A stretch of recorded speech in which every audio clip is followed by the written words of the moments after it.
Kepada yang terhormat Profesor Dr. Haji Maksum selaku Wakil Rektor 3 UIN Sunan Ampel Surabaya, yang terhormat Dr. Slamet Mulyono Rejosari selaku Wakil Dekan 3 Fakultas Usuluddin dan Filsafat, yang terhormat Kak Abdul Mukid selaku Ketua Dema Fakultas Usuluddin dan Filsafat, beserta peserta diskusi yang berbahagia.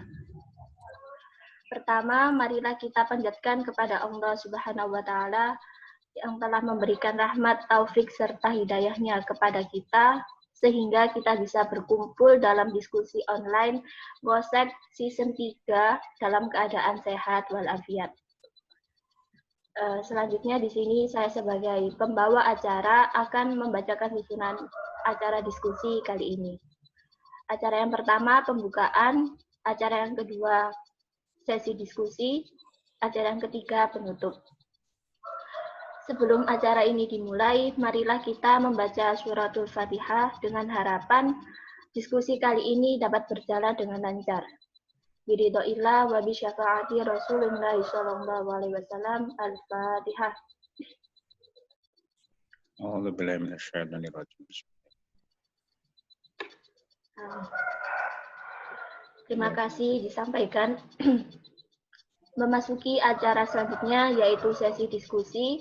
Dalam hal ini akan dimoderatori langsung oleh Kak Hazem selaku Koordinator Departemen Intelektual Dema Fakultas Usuluddin dan Filsafat. Nah, sebelum saya alihkan kepada moderator, saya selaku pembawa acara mohon pamit undur diri. Jika ada tutur kata yang kurang berkenan, kami mohon maaf yang sebesar-besarnya. Wassalamualaikum warahmatullahi wabarakatuh. Kepada Kak Hazem, kami persilahkan.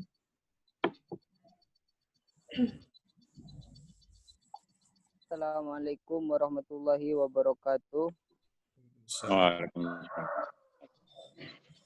Bismillahirrahmanirrahim. Alhamdulillahirabbil alamin wassalatu wassalamu ala sayyidina wa maulana Muhammadin. Amma ba'du. Yang saya hormatin Profesor Dr. Maksum MAG selaku Wakil Rektor 3 UIN Sunan Ampel,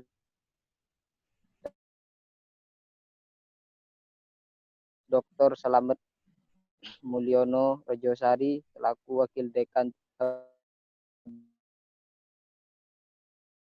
UIN Sunan Ampel Surabaya, dan juga yang saya hormati juga Ketua Fakultas Wakil dan semua anggota diskusi pada kali ini, semoga berada di jalan yang diridhoi oleh Allah Subhanahu wa Ta'ala. Baik, saya di sini sebagai moderator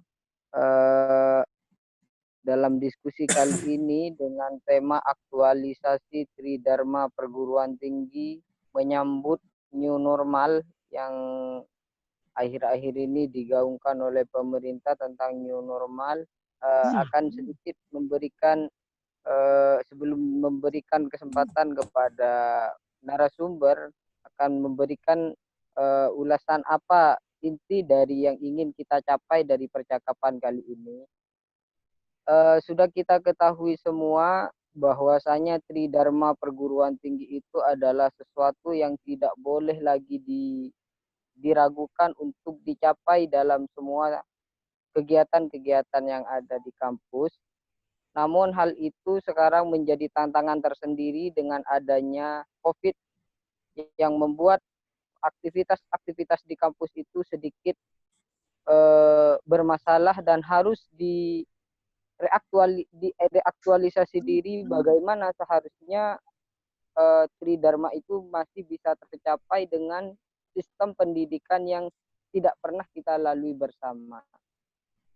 Sehingga dibutuhkan adanya diskusi pagi ini, diharapkan adanya penjelasan dari pengelola kampus baik di tingkatan univ ataupun di tingkatan fakultas untuk memberikan pemahaman kepada mahasiswa dan juga kepada teman-teman pengurus Dema bagaimana seharusnya bertindak laku dan bersepak terjang agar Tridharma Perguruan Tinggi itu tetap bisa tercapai dengan situasi dan kondisi yang seperti ini. Mungkin itu yang menjadi latar belakang teman-teman mengapa kita harus mengangkat tema ini. Dan untuk mengefisienkan waktu, kami berikan kesempatan kepada Prof. Maksum terlebih dahulu, nanti lanjut oleh Prof. Dr. Selamat Mulyono Rejosari, dan kepada Prof. Maksum, waktu dan tempat diaturkan.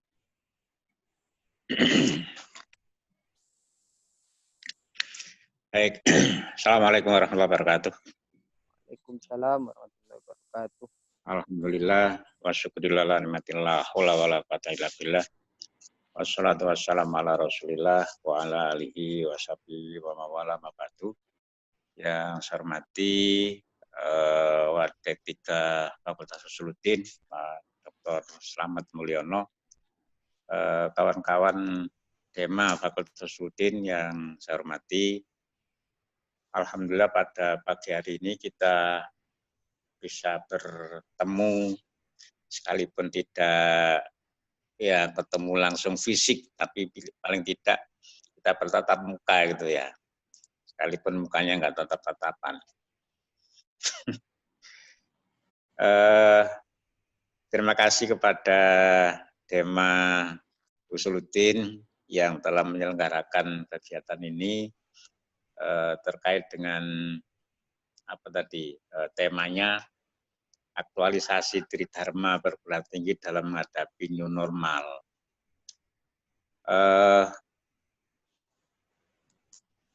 Sahabat dan kawan-kawan semuanya, kita tidak pernah membayangkan bahwa kita mengalami situasi yang sangat-sangat tidak normal gitu ya. Artinya tidak biasa. Itu kalau normal kan biasa, tidak normal berarti tidak biasa. Nah, kalau ini secara new normal berarti kebiasaan baru gitu. Jadi langsung saja ketika kita bicara kebiasaan baru tentu bukan kebiasaan kita yang lama. Artinya kebiasaan lama itu sebelum terjadinya COVID, kalau baru itu setelah. Nah, ketika kita bicara setelah COVID, itu tentu tidak sama dengan sebelum COVID. Jadi normal kita adalah normal yang tidak sama dengan ketika kita sebelum terjadinya wabah COVID itu. Nah, bagaimanapun kita ini hidup di satu lembaga pendidikan tinggi yang disebut dengan universitas, yang sama-sama kita tahu di sana ada kewajiban pelaksanaan Tridharma perguruan tinggi bagi setiap universitas di seluruh dunia.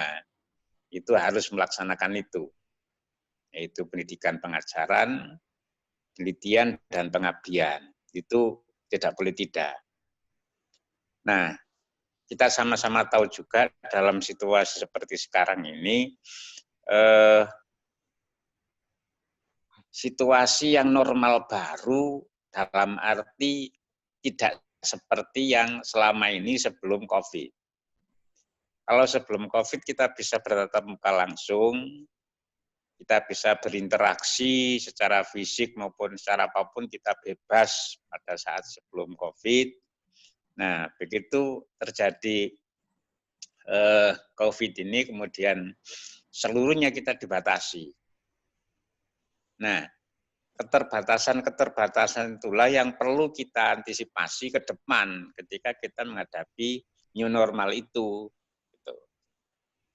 Nah, bagaimana kita melaksanakan Tridharma itu dalam situasi keterbatasan? Itu yang paling penting. Nah, kita ini tidak hanya pengelola perguruan tapi juga mahasiswa. Itu adalah insan yang atau pelajar yang sudah dewasa. Nah, ciri kedewasaan itu sekali lagi selalu saya sampaikan adalah mampu berbuat secara mandiri. Ciri kedewasaan itu adalah mandiri segala-galanya. Nah, dalam situasi sekarang yang ada COVID dan kemudian tadi ada istilah new normal, itu bagaimanapun kita tetap dituntut untuk melaksanakan tridharma itu. Bagaimanapun caranya. Jadi harus tetap ada aktivitas belajar mengajar. Ya kalau semester kemarin kita sudah mengalami hal itu, cuman nggak maksimal karena kita betul-betul terhenyak gitu ya, terkaget-kaget dengan situasi itu. Sehingga pelaksanaan kita kemarin sama-sama ya sekali lagi belum normal, artinya belum biasa gitu. Nah, kita melaksanakan kemarin itu betul-betul dalam situasi keterpaksaan, sehingga semuanya ya saya bilang amburadul gitu. Semuanya, baik teknik perkuliahannya, sistem semuanya amburadul kemarin. Nah, kita berharap di masa yang akan datang, yang kita sebut tadi new normal itu, kebiasaan kita baru itu, kita mesti menata seluruhnya dengan berbagai kreativitas yang bisa kita miliki. Di sini terutama kaitannya dengan mahasiswa, kalau pelaksanaan pendidikan pengajaran itu kan kemudian ada dua sisi ya. Ada yang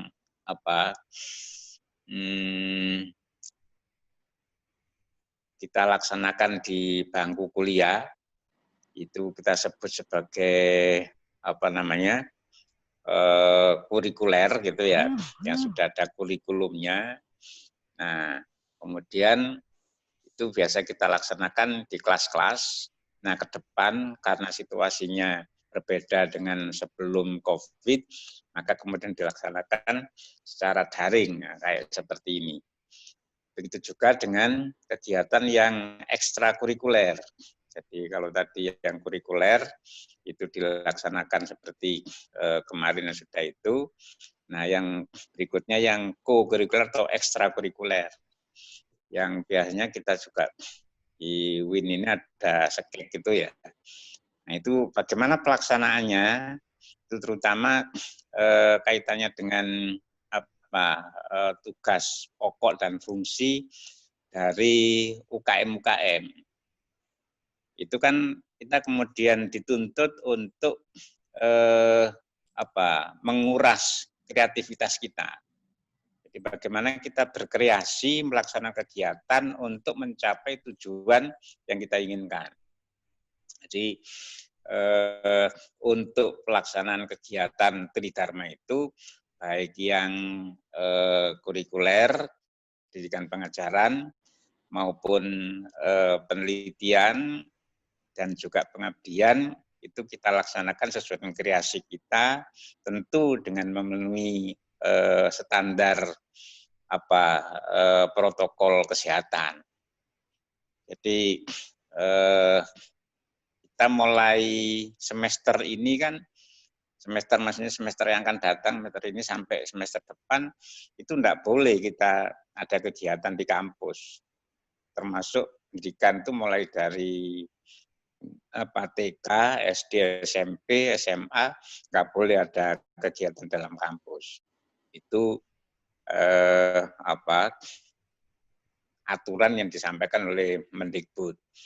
Nah, Kementerian Agama juga sama nampaknya, juga baik MI, Sanawiyah Aliyah juga sama, dan perguruan tinggi juga begitu, sehingga kita mesti tadi bagaimana kreativitas kita untuk tetap melaksanakan tridharma itu dengan model daring, tetapi tetap tujuan kita terlaksana atau tercapai. Sebenarnya tujuan utama daripada kita kuliah itu kan, atau kita menyelesaikan studi itu apapun jurusannya, menurut saya ya mahasiswa harus mampu untuk problem solving, mengatasi masalah. itu kunci utamanya. Apapun jurusannya, apapun prodinya, seorang mahasiswa lulusan dari sebuah perguruan tinggi harus mampu problem solving, mampu mengatasi sebuah masalah. Nah, itu yang kita latihkan, baik itu ekstrakurikuler maupun yang intrakurikuler. Insya Allah kalau kita bisa melaksanakan itu, tercapailah cita-cita kita yang kemudian menciptakan mahasiswa atau manusia yang bisa problem solving itu. Saya pikir kalau itu bisa terlaksana, selesai tugas kita. Nah, tinggal tadi bidang masing-masing sesuai dengan jurusannya ada memang problemnya bidang apa, kita menyelesaikannya bagaimana, nah itu kita kemudian latih terus-menerus bagi setiap insan akademik di universitas ini. Nah, kita tidak boleh lengah. Jadi jangan sampai situasi yang kemudian kita mengharuskan belajar atau bekerja di rumah kemudian menjadi bermalas-malasan. Itu yang enggak boleh gitu. Nah, jadi prinsipnya tadi karena mahasiswa itu pada dasarnya adalah mahasiswa yang sudah dewasa, dia bisa mandiri, dia tahu problemnya apa, kemudian mengatasinya bagaimana. Nah, nanti baru kalau ada problem yang benar-benar belum bisa teratasi oleh dirinya sendiri, dia bisa konsultasi dengan dosen pembimbingnya atau dosen pemegang mata kuliah atau dosen wali kalau dalam perwalian itu. Jadi problem-problem seperti itu sedikit demi sedikit tetap harus kita atasi dengan cara yang bagaimana sesuai dengan kreativitas kita. Insya Allah dengan cara itu kemudian kita bisa tercapai apa yang menjadi cita dari sebuah perguruan tinggi. Jadi menurut saya itu kuncinya.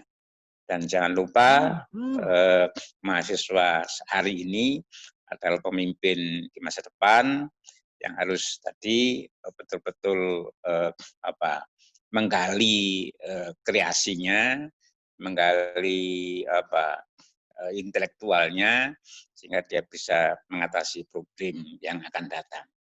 Barangkali itu untuk sementara dan terima kasih. Assalamualaikum warahmatullahi wabarakatuh. Waalaikumsalam warahmatullahi wabarakatuh. Terima kasih Pak Maksum.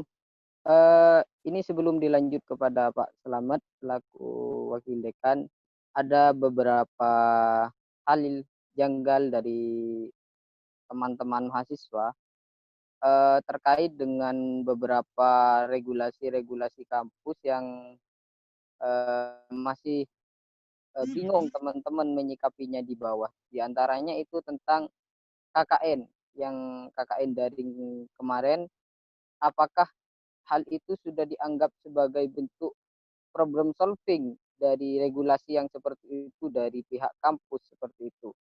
Ini ada pertanyaan dari teman-teman juga. Tadi sempat disinggung dari Prof. Maksum tentang inti dari Tridharma itu adalah bagaimana mahasiswa itu mampu untuk memecahkan suatu masalah. Bagaimana, ini ada pertanyaan yang kedua dari teman juga, bagaimana regulasi dari kampus untuk menyelamatkan mahasiswa agar tidak berhenti kuliah dengan adanya pandemi ini, disebabkan regulasi banding UKT ataupun regulasi sampai ada kejadian demo yang kemarin itu kan disebabkan mungkin seperti itu. Ya tadi yang belakangan apa?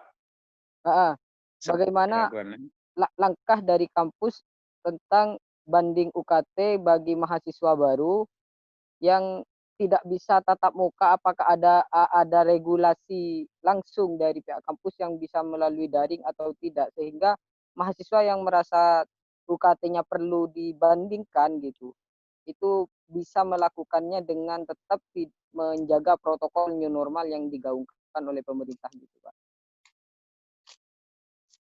Ya, itu apa perlu saya jawab langsung? Enggak Pak, biar nanti tidak molor gitu Pak. Nanti sebelum. Oke. Jadi terkait dengan KKN misalnya, itu sekali lagi kuncinya di tadi problem solving ya, menyelesaikan masalah. Nah, oleh karena itu sebenarnya kan KKN itu kan memberikan pengalaman kepada mahasiswa untuk kenal lapangan. Nah, tetapi karena situasinya seperti sekarang ini, tidak boleh ada tatap muka dengan masyarakat langsung, akhirnya kreasi dari mahasiswa kita harapkan pikiran-pikiran yang selama ini terkait dengan teori yang dia kuasai dari bangku kuliah, kemudian dari si pemikiran dia melihat lapangan, nah kemudian ditulis, dibikin laporan seperti apa dia menyelesaikannya, kan gitu sebenarnya. Jadi tetap aja kuncinya pada problem solving itu. Jadi antara teori yang dia geluti atau dia pelajari di kelas, nah kemudian menghadapi situasi seperti sekarang ini, itu bagaimana mengatasinya. Nah, itu kemudian mahasiswa diharapkan menulis ya sesuai dengan teori yang dia kuasai untuk menyelesaikan problem yang ada di masyarakat. Nah, kalau misalnya bisa kontak langsung, itu sebenarnya diharapkan langsung.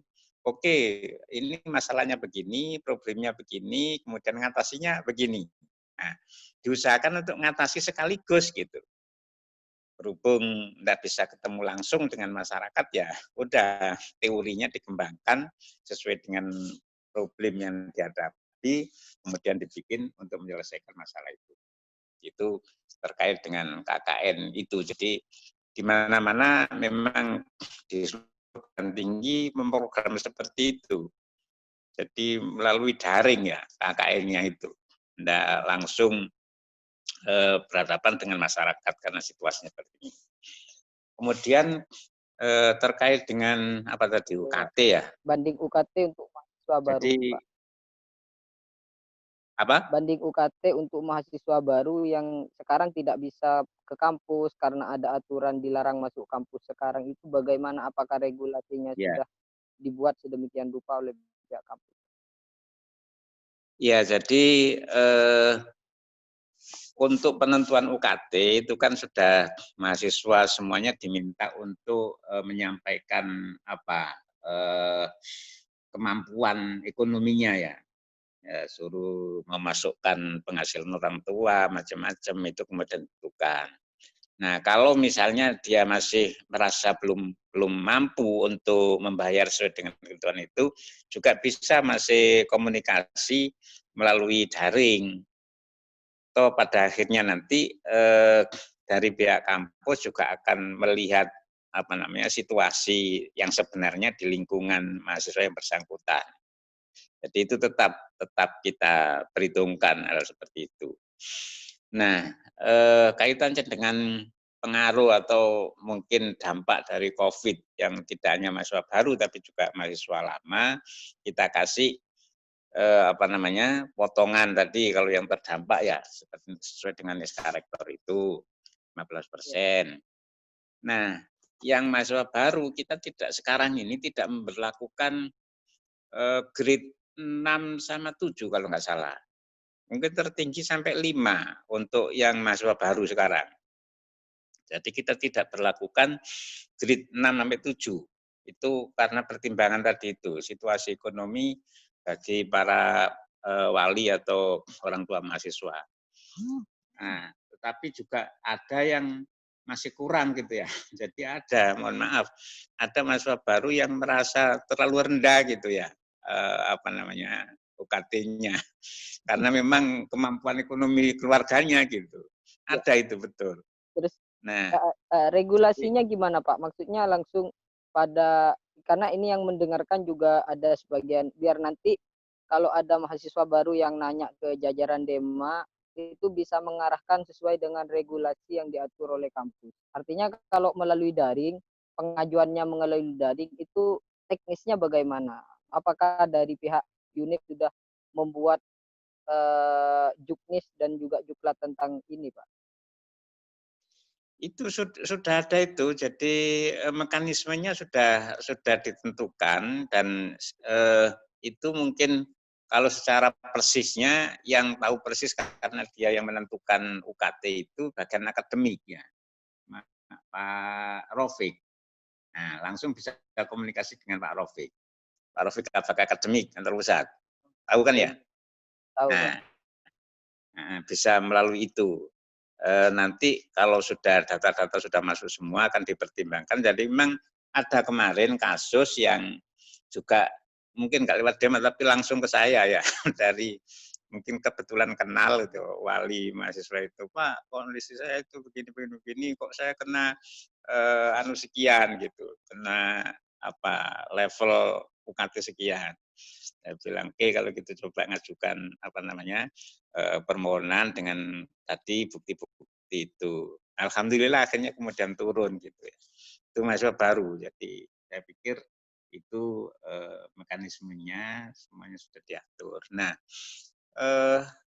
kami sama sekali tidak berkeinginan atau apa namanya tidak bermaksud untuk memberatkan mahasiswa termasuk wali mahasiswa terkait dengan UKT. Jadi jangan sampai mahasiswa ini gara-gara nggak bisa bayar UKT kemudian putus gitu ya. Itu jangan sampai.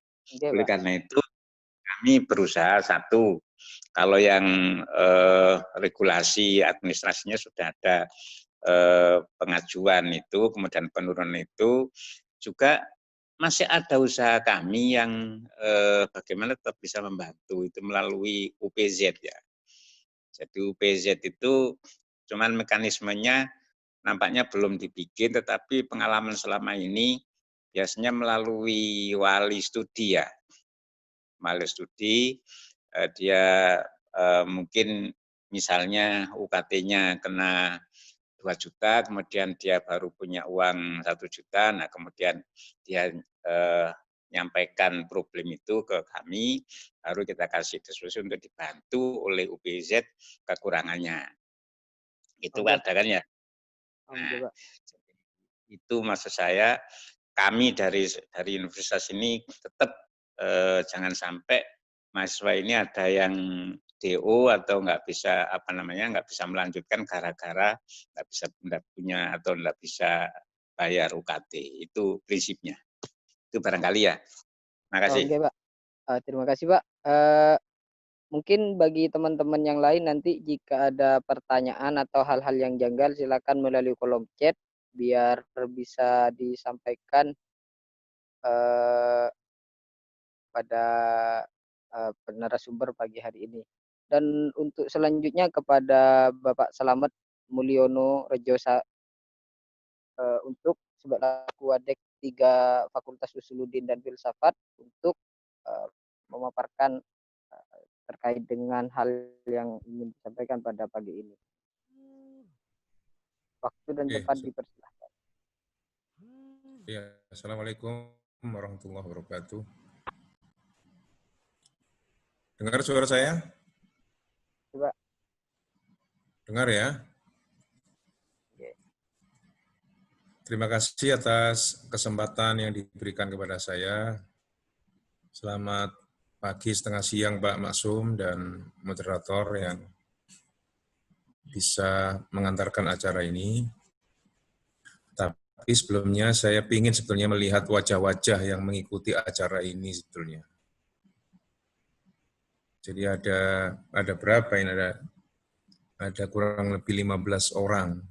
Tapi saya tidak melihat mana ini. Coba bisa ditampilkan enggak? Halo?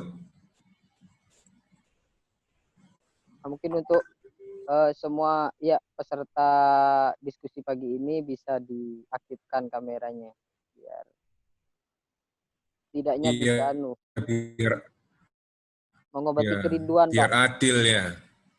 Betul. Biar tahu yang mana wajahnya itu. Jadi ada unsur keadilan. Jadi saya juga bisa melihat wajahnya gimana, ceria atau sedih atau sumpek ya. Sudah mandi atau belum kan, ini menjadi ya tomboy kangen ya. Iya. Rupanya belum mau muncul anak-anak ini. sedang tidur, ditinggal tidur misalnya ya. Kita juga nggak tahu, sehingga penjelasan-penjelasan itu nanti bisa menjadikan bahan kita pertimbangan.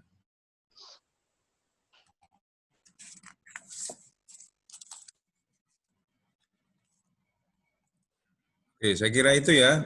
Tapi kok nggak ada respon sama sekali ini. Pak Maksum pun juga pengen sebetulnya lihat wajah-wajahnya ini, wajahnya ceria atau lagi sedih mendiskusikan soal UKT ini.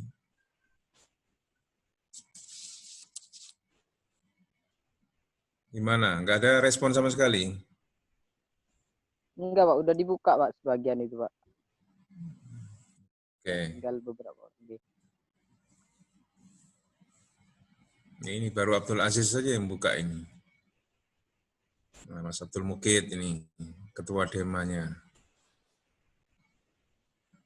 Oke, saya tidak akan bicara panjang lebar karena Pak Maksum sudah mengulas tadi soal bagaimana aktualisasi Tridharma Perguruan Tinggi atau Universitas menyambut era new normal itu.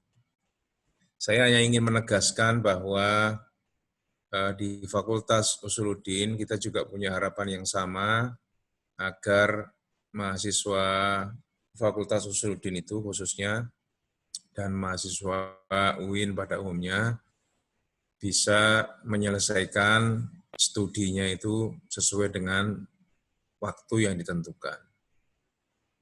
Nah, memang kita sadari ada banyak persoalan, banyak problem dengan era new normal itu. Salah satu di antaranya biasanya ketemu, sekarang sudah enggak. Biasanya tetap muka, sekarang enggak. Tapi itulah realitas yang harus kita hadapi ya. Kita nggak bisa lari dari realitas ini.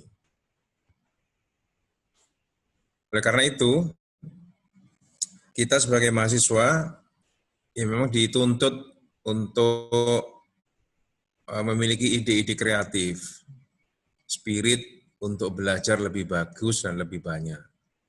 Saya kira di berbagai kesempatan melalui WA itu kita bisa belajar lebih banyak sebetulnya. Webinar-webinar itu mulai dari lokal sampai nasional, bahkan internasional, itu sekarang sudah digunakan. Bahkan untuk bisa menyelesaikan studi, bagi yang menggarap skripsi misalnya, atau bimbingan-bimbingan, itu justru dan era pandemi ini lebih efektif, lebih cepat. Kalau biasanya ketemu langsung itu coretannya banyak misalnya ya, dengan era pandemi ini coretannya nggak begitu tajam misalnya. Nah ini juga saya kira blessing in disguise ya dari pandemi ini. Jadi saya kira spirit belajar mandiri itu yang sekarang harus kita tumbuhkan. Ya sekarang misalnya bisa kita, mungkin yang bisa dirasakan adalah paketnya ya, paket data ya. Nah, kalau memang nggak bisa pakai data itu bermasalah, biasanya mahasiswa jauh lebih kreatif itu. Kemarin misalnya mahasiswa itu ketika ujian skripsi, itu bahkan ada yang di warkop itu. Jadi duduk di warkop ujian skripsi itu. Ini kan nggak ada di era sebelumnya ini. Ya. Dengan datang di warkop itu, paketannya gratis, ya alasannya begitu. Bahkan ada mahasiswa yang menyatakan kenapa di warkop, ditanya oleh dosen pembimbingnya itu. Sehingga ada dosen pembimbing itu sempat tanda petik agak malu itu, karena ada pembimbingnya ujiannya di warkop, sehingga rame kan ya. Andai kata dia mau bilang sejak awal mau ujian itu dan nggak punya paket, dosen yang bersangkutan itu sampai mau menyumbang, membelikan paket untuk ujian itu. Ini kan bentuk kepedulian kemanusiaan dari dosen yang bersangkutan. Dan saya kira ini kan bisa ditumbuhkan.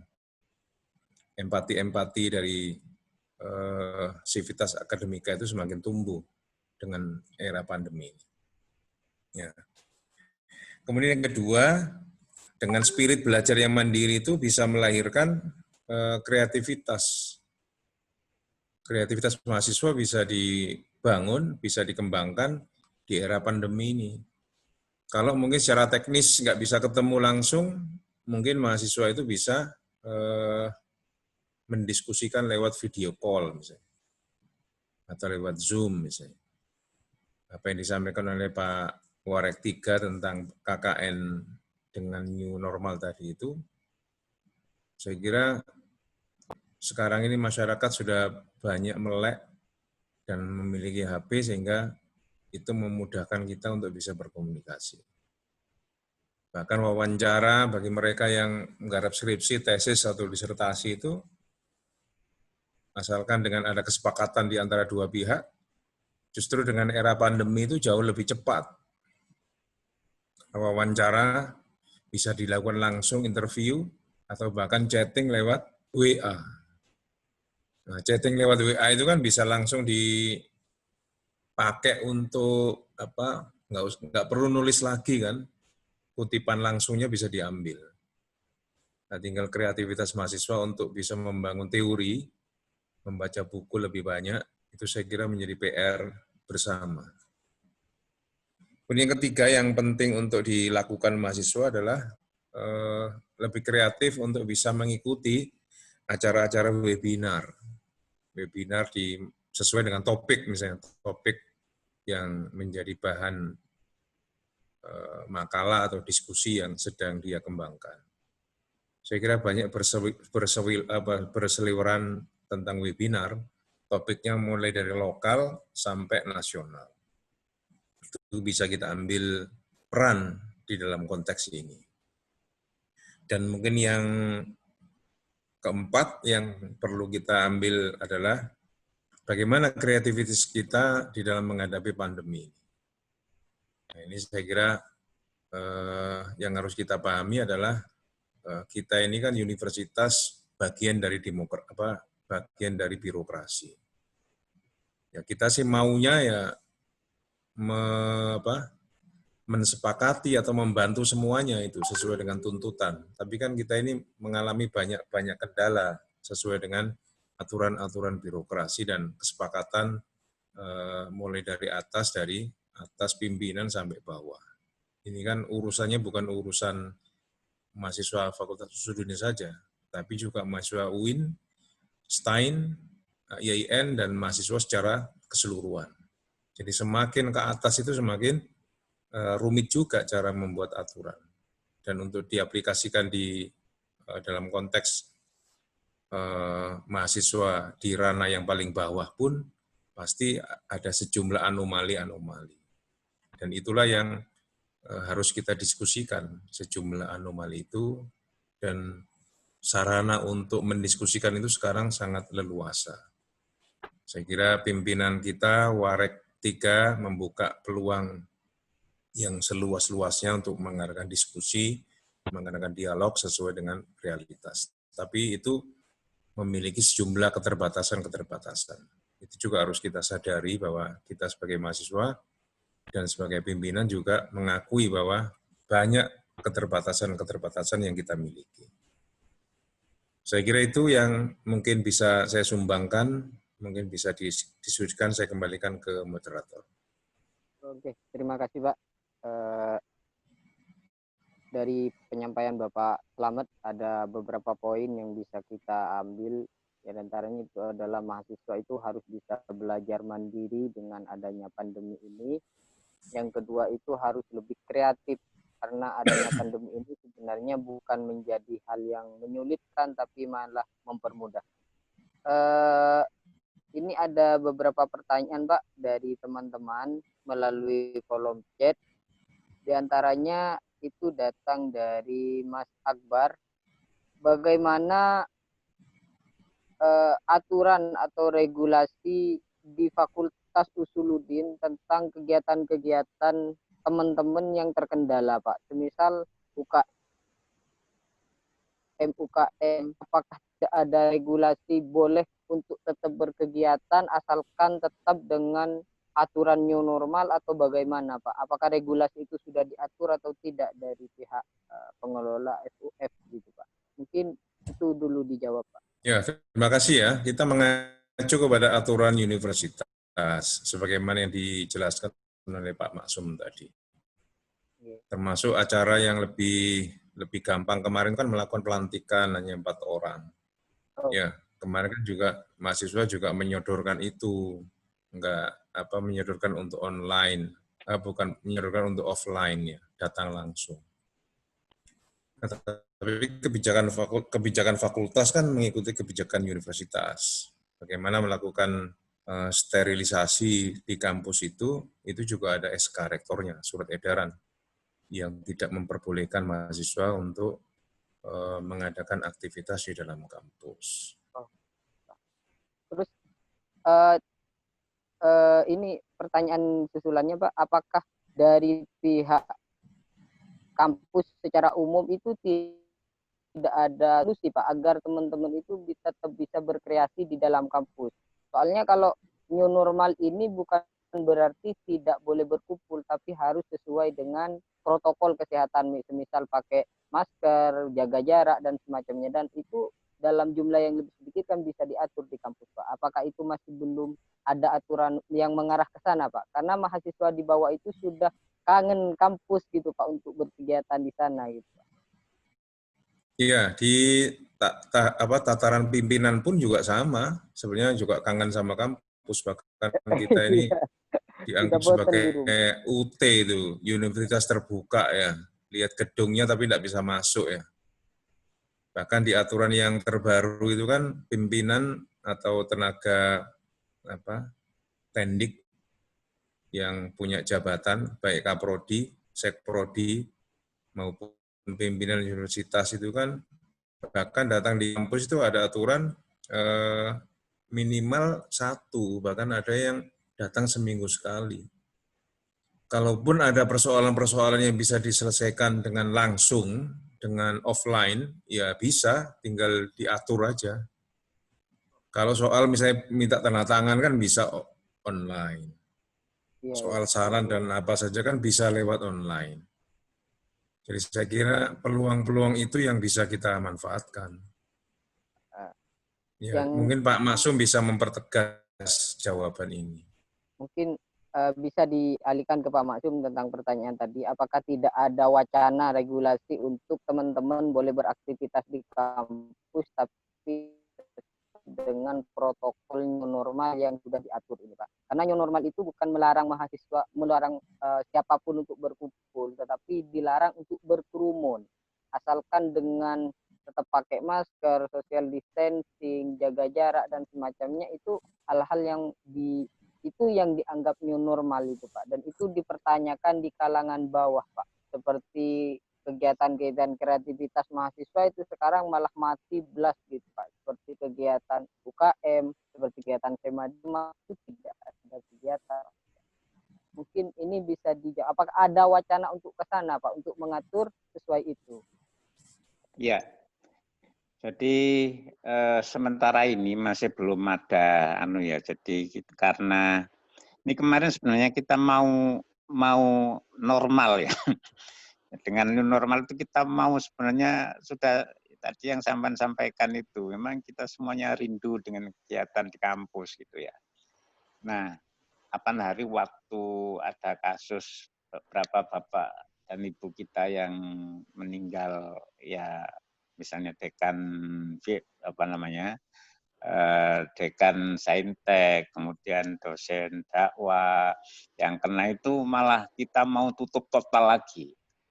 Tapi karena nggak ada alasan untuk itu, makanya tetap kita kemudian bagi waktu untuk kerja di kantor. Jadi maksimal kemudian orang 3 hari ngantor, yang selebihnya di rumah, maksimal itu. Itu karena kekhawatiran ada klaster baru di kampus ini. Jadi sampai hari ini atau sampai saat ini kita belum mewacanakan untuk ada aktivitas masa di kampus. Itu karena tadi ya sebelum dekan saintek meninggal kemarin kita sudah optimis bahwa kampus kita ini, lingkungan kita ini bersih, aman, dan tidak ada masalah gitu ya. Ternyata tiba-tiba begitu. Nah, kemudian ada di dekan Fakultas Dakwah itu, dosen Fakultas Dakwah itu sebenarnya andalan kita untuk untuk teknologi ini, tapi lagi-lagi tiba-tiba kayak gitu. Yang kedua, lingkungan kitanya itu zona, tidak hanya zona merah, tapi zona hitam.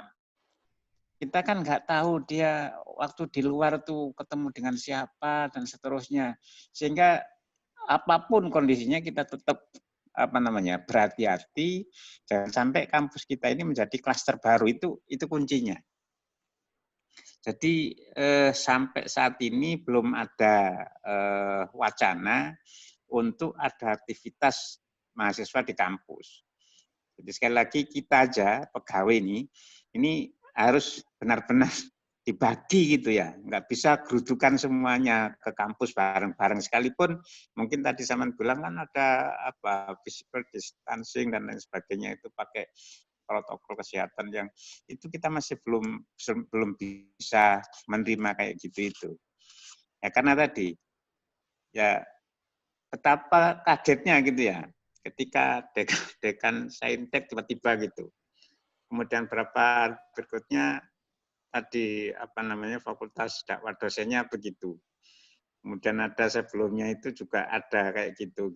Jadi ya sekali lagi belum ada wacana untuk ada aktivitas di kampus bagi mahasiswa. Terima kasih. Ya, terima kasih Pak. Silakan teman-teman kalau memang ada pertanyaan lain, kita masih punya waktu. Ini sampai jam berapa acaranya Pak Dema? Sampai jam 11. Ya, normalnya jam 11.00 ya. Kan buat teman-teman yang kalau ada kejanggalan lain dan ingin disampaikan, mumpung kita masih ditemani oleh Pak Wadek dan juga Pak Warek untuk mempertanyakan secara langsung, bisa melalui kolom chat seperti itu.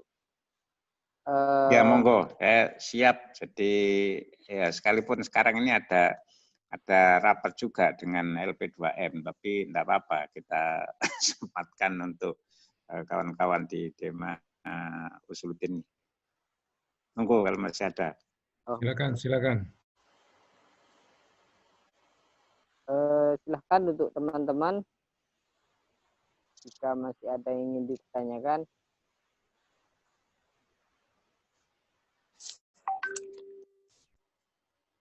Atau masih istikharah nanyanya itu? Atau mungkin dari Pak Dema langsung ada hal yang ingin ditanyakan untuk bagaimana untuk persiapan PBAK yang seharusnya dilakukan dekat-dekat ini. Mungkin itu mau ditanyakan mumpung ada Pak Wadek 3 selaku penanggung jawab bagian kemahasiswaan di Dema Fakultas. Saya masuk. Assalamualaikum warahmatullahi wabarakatuh. Waalaikumsalam. Ya, mungkin kalau dari Dema sendiri Pak, memang antisipasinya terhadap pelaksanaan PBAK itu. Namun kan untuk perbandingan UKT dan lain sebagainya kan sudah terrealisasi, dalam artian kami sudah menyampaikan apa yang menjadi keresahan mahasiswa kepada jajaran dekanat Fakultas Usuluddin dan Filsafat seperti itu. Nah mungkin untuk sistem mungkin Pak, sistem mekanisme PBAK ini kalau di online kan ini seperti apa? Karena ini sempat menjadi isu Dema se-UINSA pada kalau nggak salah 1 minggu yang lalu atau mungkin pas dan di awal-awal pengeluaran surat edaran SEDA Rektor itu sempat booming, ada pembahasan yang tidak kunjung selesai terhadap konsep PBAK terus dan lain sebagainya, sehingga berujung ada aksi dan lain sebagainya kemarin itu Pak. Mungkin bisa dijelaskan. Aja dulu. Ini ada pertanyaan sekaligus butuh penegasan dari Ketua Dema, bagaimana regulasi dan juga sistem yang akan dipakai untuk PBAK ini, Pak. Karena memang banyak sekali di grup-grup maba itu yang mempertanyakan ini, Pak. Karena saya juga masuk di salah satu grup yang di sana isinya maba, itu banyak yang bertanya tentang ini. Cuma dari jajaran Dema sendiri itu tidak tahu untuk menyampaikan, karena memang kita tidak paham tentang ininya, Pak. Mungkin ini diberikan pemaparan. Monggo dipersilahkan Pak Wadek dulu, nanti dilanjut oleh Pak Warek tentang ini. Oke, terima kasih atas pertanyaannya yang baik. Ya. Jadi kita sedang menyusun, insya Allah nanti jam 1 itu sedang menggedok rumusan atau SOP bagaimana untuk BBAK itu. Jadi kita atau saya selaku Wadek 3 punya atau kebagian tugas untuk menyusun pokja kemahasiswaan. Jadi bagaimana teknis mengatur BBAK itu, mulai dari awal sampai akhir itu seperti apa prosesnya. Nah, itu nanti yang akan kita rumuskan. Jadi di situ ada rencananya mau membicarakan tentang untuk memastikan buku pedomannya itu. Jadi pedoman BBAK-nya seperti apa. Kemudian yang kedua, menentukan dan menyusun SOP. SOP-nya gimana nanti untuk BBAK itu. Karena kita juga dari sesuatu yang biasa menjadi tidak biasa itu kan juga kaget ya. Biasanya mengumpulkan sekian ribu mahasiswa, terus sekarang harus lewat daring, itu kan juga mungkin bagi mahasiswa yang biasa kumpul atau biasa menggerakkan atau biasa membariskan mahasiswa itu kan sekarang lagi gemeter gitu, kepingin membariskan mahasiswanya ya. Mungkin mahasiswa misalnya SEMA biasanya terlibat langsung di dalam acara itu, turun ke lapangan misalnya. Biasanya yel-yelnya itu disuarakan dengan lantang misalnya. Itu sekarang tidak bisa sebagaimana biasanya. Kemudian kita juga menyusun bagaimana membuat aplikasinya itu, bagaimana untuk PBAK itu. Mungkin kita juga menyadari beberapa kendala-kendala teknis ketika di lapangan. Karena mahasiswa kita mungkin tidak semuanya berada di perkotaan. Bisa jadi mungkin sedang di pucuk gunung misalnya. Tentu mengalami kesulitan ketika PBAK lewat daring itu. Dan yang terakhir itu juga persiapan tentang penyusunan aplikasi manual tutorial tadi itu. Itu juga disampaikan untuk PBAK itu. Jadi pertanyaan ini belum bisa kita jawab secara tuntas karena memang itu nanti masih dirapatkan jam 1. Nah, mungkin hasilnya nanti akan kita sampaikan. Mungkin Pak Maksum bisa menegaskan kembali apa yang saya sampaikan. Terima kasih, Pak.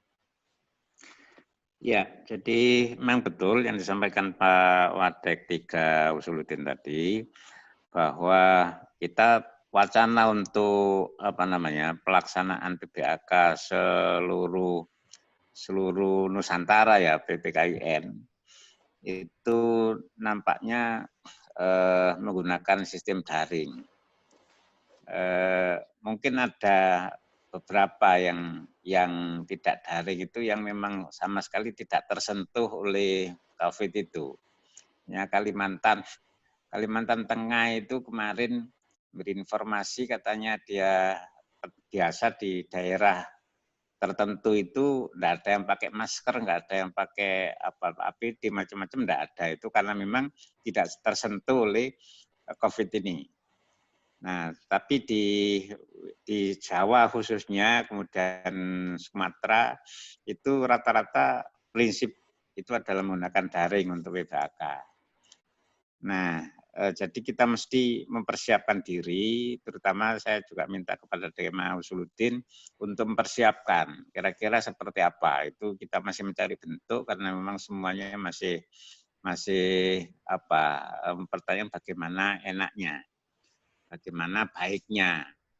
Sebab pada dasarnya untuk PBAK itu kami juga berkepentingan untuk bagaimana mahasiswa punya sen terhadap universitas ini. Nah, bagaimana seorang punya sen terhadap satu lembaga yang dia akan masuk, kalau dia nggak tahu kampusnya kan gitu. Jadi mereka dalam kondisi seperti ini kita perlu sebenarnya memperkenalkan mulai A sampai Z terkait dengan lembaga kita ini. Tapi situasinya seperti ini, jadi sebenarnya yang berkepentingan tidak hanya Dema-Sema ya, tetapi kami semua di tingkat pimpinan baik universitas maupun fakultas punya kepentingan yang sangat berat, sangat besar untuk bagaimana mahasiswa itu punya sen rasa memiliki terhadap lembaga ini gitu. Nah, itu bagaimana caranya nanti kita godok bersama. Jadi mohon nanti dari Dema Fakultas juga menyusun draft seperti apa enaknya sehingga tujuan daripada PBAK itu tercapai, nah sekalipun dengan menggunakan daring.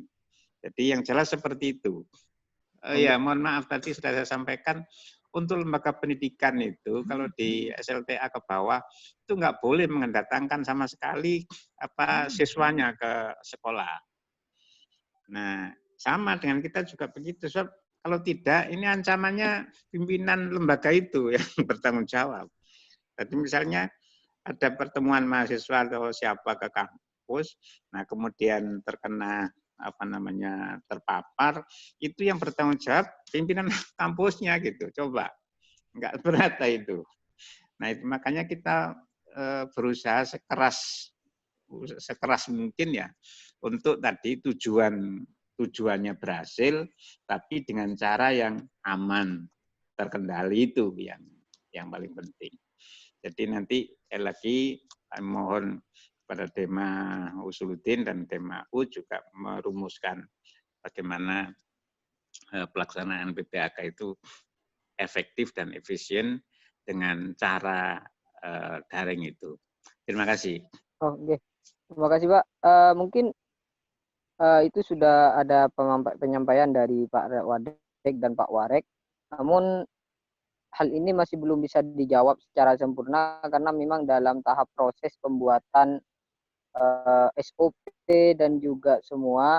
Bahkan dari Pak Warek juga memohon kepada Dema Se-Uinsa dan juga Dema U untuk juga ikut andil dalam penyusunan ini. Kan seperti itu Pak. Mungkin kepada Ketua Dema masih ada yang ingin disampaikan tentang posisi atau mungkin tentang posisi bagaimana ikut andil dalam ikut serta gitu Pak. Ya. Mungkin disampaikan kepada sedikit mungkin yang ingin saya tanggapi ya Pak, dari penjelasan Bapak Warek sama Pak Wadek. Gini mungkin perkiraan Pak, kalau memang itu proses pembuatan finalnya itu bulan apa? Ini memang kan masih proses kan masih belum ada kejelasan, tapi kan setidaknya ada gambaran. Terus ada satu poin yang saya lupakan dan dia itu bagaimana mekanisme pembelajaran tes mandiri. Itu Pak, itu banyak sama banyak yang nanya ke saya. Terus kalau memang aplikasi dan buku panduan itu dibuat, poin-poin di buku panduan itu yang ingin dicantumkan itu tentang apa saja. Jadi mungkin ketika ada teman-teman nanti yang tanya ke saya, nanti oh sebentar ini untuk poin ini, untuk pertanyaan ini masih menunggu panduan dari pihak rektor atau kebijakan dari pihak dekanat. Itu kan biar saya juga ada jawaban ke mereka, agar mereka itu merasa apa yang diresahkan itu tersalurkan ke rektorat, biar suara mereka terdengar gitu Pak. Ya mungkin itu bisa dijelaskan ulang Pak. Oke, terima kasih. Ini sebenarnya dari pihak Dema itu Pak banyak sekali pertanyaan-pertanyaan yang masuk, terlebih tentang masalah PBAK dan juga tes mandiri ini yang sudah disampaikan tadi. Kalau memang tentang PBAK sedang diproses, kira-kira kapan mahasiswa itu bisa mendapatkan jawaban bagaimana teknisnya Pak, agar persiapannya itu bisa matang juga dari mahasiswa. Dan untuk tes mandiri juga seperti apa Pak nanti pelaksanaannya? Karena ini juga banyak dipertanyakan. Mungkin kepada Pak Maksum terlebih dahulu Pak. Ya, jadi untuk tes mandiri itu di wilayahnya Warek 1, ya. Nggih, Pak. Jadi itu Warek 3 tidak terlibat dalam melaksanakan tes mandiri itu. Tapi informasi yang saya terima juga nampaknya juga daring gitu ya. Daring kalau kemarin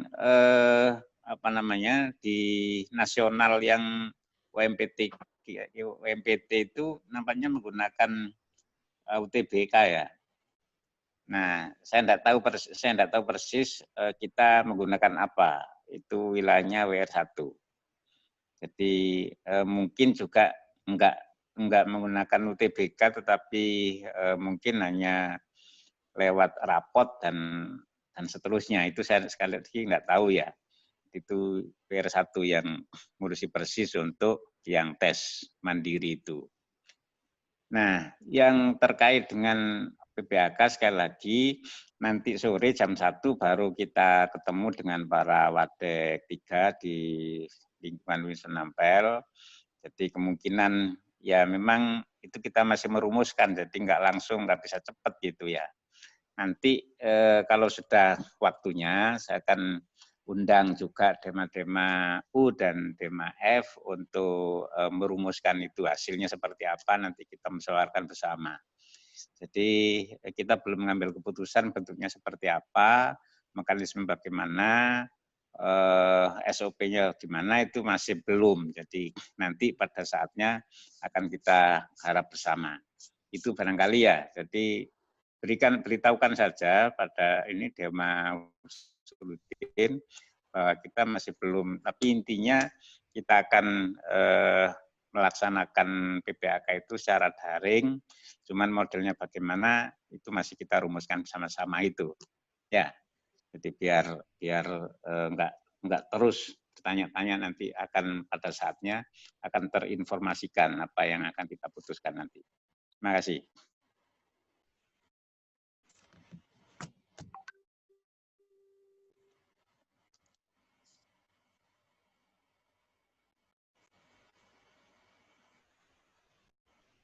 Mungkin Ya. dari Pak Wadek ada tambahan bagaimana PBAK ini dan kira-kira kapan seperti itu, apakah kalau ada mahasiswa nanya gitu Pak, biar Dema tidak juga bingung nanti, biar tidak janji-janji terus kapan teknisnya itu keluar gitu Pak. Dema enggak usah bingung-bingung, penjelasannya Pak Warek tadi sudah jelas. Ini sedang dirumuskan. Gitu aja jawabannya. Toh nanti akan dilibatkan. Ini kan sedang merumuskan nih. Nanti mungkin bisa melibatkan Dema untuk ada masukan misalnya. Masukan-masukan yang konstruktif misalnya. Itu saya kira nanti tidak menafikan bagaimana pikiran-pikiran anggota Dema atau Sema yang bisa memberikan masukan yang terbaik bagi kita bersama. Karena ini kan masih baru, Mas. Jadi kan ini masih baru ya, tentu harus dirumuskan dengan hati-hati. Karena banyak aspek yang harus kita perhatikan dengan kuliah daring ini. Dengan PBAK daring ini kan masih baru. Sehingga tentu aspeknya sangat banyak. Ini kan nggak hanya melibatkan Wadek 3 kan, ini juga melibatkan Wadek 1, juga Wadek 2 misalnya. Soal anggaran misalnya kan juga didiskusikan soal itu.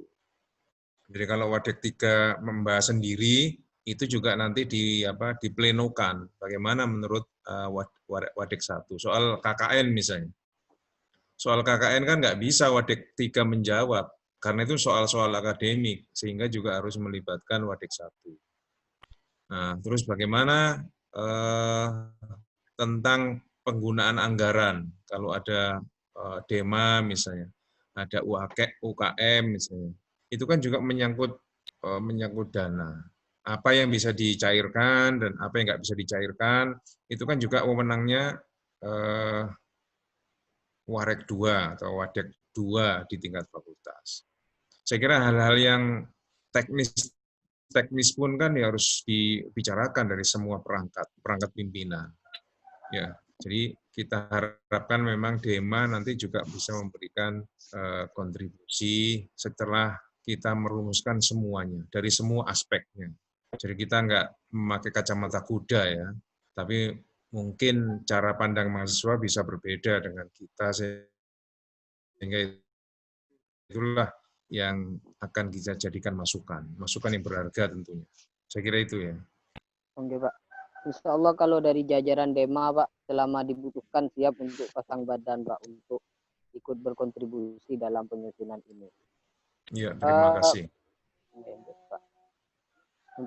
Ada silahkan untuk teman-teman, kalau ini masih waktunya masih tinggal setengah jam lah. Kalau ada yang mau bertanya lagi, mumpung masih ada waktu, bisa langsung melalui kolom chat atau disampaikan langsung seperti yang tadi disampaikan oleh Ketua DEMA. Dari Mas Akbar, Wakil DEMA mungkin ada.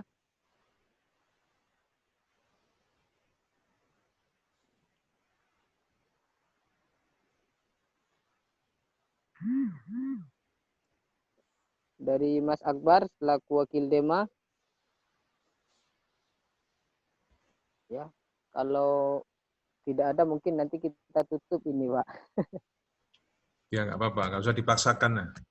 Iya, Pak. Ya, jadi kalau sudah nggak ada masalah, nggak ada pertanyaan, udah kita akhiri ya. Ini ada Pak, satu Pak.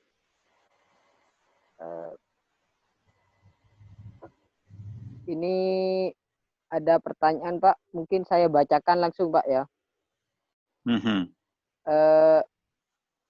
Bagaimana dengan mahasiswa saintek yang itu sangat perlu praktikum memerlukan alat-alat laboratorium. Dalam ilmu kami ada pelajaran K3 yaitu prinsip keselamatan kesehatan kerja termasuk bagaimana menghindari virus. Sama seperti dokter. Bentar. Pelan-pelan. Suaranya kurang terdengar. Coba ulangi. Ini kasusnya seperti mahasiswa saintek Pak yang sangat membutuhkan alat-alat laboratorium untuk menunjang keilmuannya. Bagaimana itu untuk penerapannya Pak? Dalam ilmu kami kan ada pelajaran K3 yaitu prinsip keselamatan kesehatan kerja termasuk bagaimana menghindari virus. Sama seperti dokter, kalau tidak menjalankan prinsip K3 dengan baik, resikonya dia akan menjadi korban sendiri, bukan karena virusnya. Ini Pak, mungkin itu pertanyaannya Pak. Kalau seperti mahasiswa yang butuh terhadap alat-alat laboratorium yang ada di kampus itu bagaimana Pak? Itu kan tidak bisa dilakukan di luar begitu Pak. Ya, jadi kalau soal itu kan ada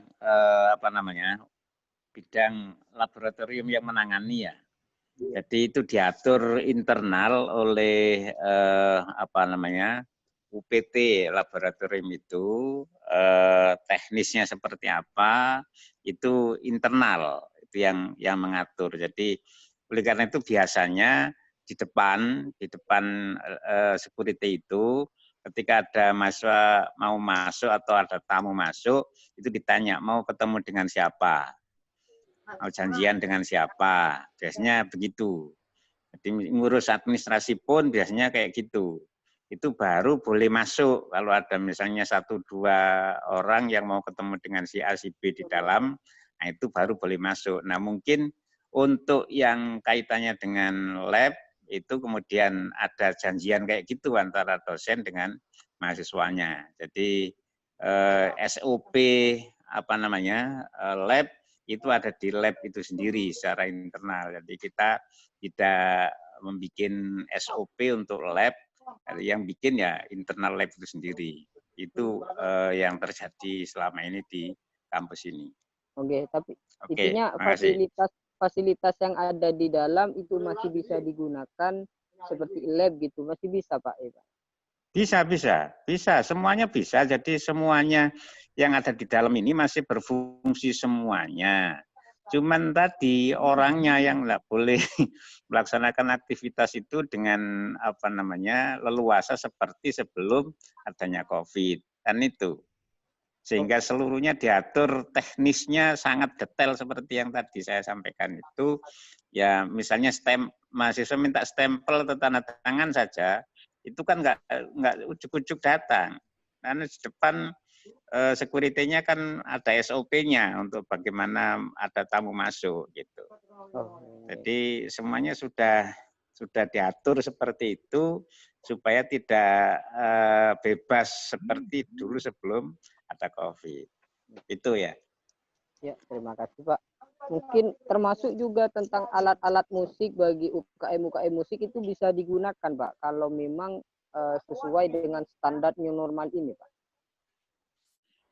Ya, jadi masih bisa berfungsi. Semuanya berfungsi masih seluruhnya. Cuman tadi untuk beraktivitas di dalam kampus itu loh, itu kan perlu ada standar tersendiri yang diatur oleh masing-masing unit kan gitu. Iya, iya Gitu. Pak. Ya, Pak.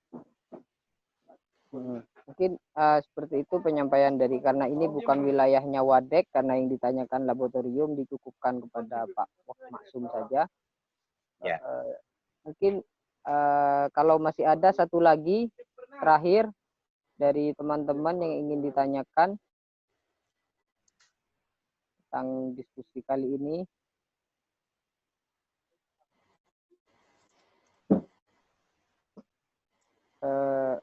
Sepertinya sudah tidak ada, Pak.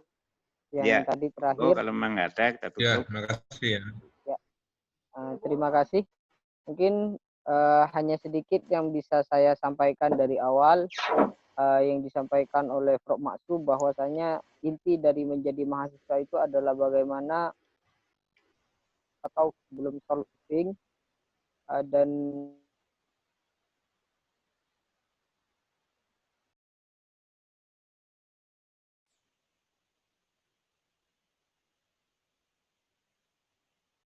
di sekitar kita dan juga permasalahan-permasalahan yang ada di sekitar kita, dan juga bagaimana menjadi mahasiswa yang mandiri, kreatif seperti yang disampaikan oleh Pak Wadek 3. Dan harapan kita bersama semoga diskusi kali ini bisa menjadi jawaban bagi kegelisahan teman-teman dan menjadi tambahan informasi buat jajaran DEMA bagaimana seharusnya bertindak laku sesudah dengan era new normal ini. Dari saya terakhir selaku moderator, mohon maaf dengan segala kesalahan, dan terima kasih kepada Pak Warek dan juga Pak Wadek, dan juga terima kasih kepada DEMA, jajaran DEMA yang sudah mengadakan diskusi kali ini. Wallahul muwaffiq ila aqwamit thoriq. Assalamualaikum warahmatullahi wabarakatuh. Waalaikumsalam warahmatullahi wabarakatuh. Mohon pamit saya. Nggih, Pak. Terima kasih atas waktunya. Iya. Waalaikumsalam. Waalaikumsalam. Oke.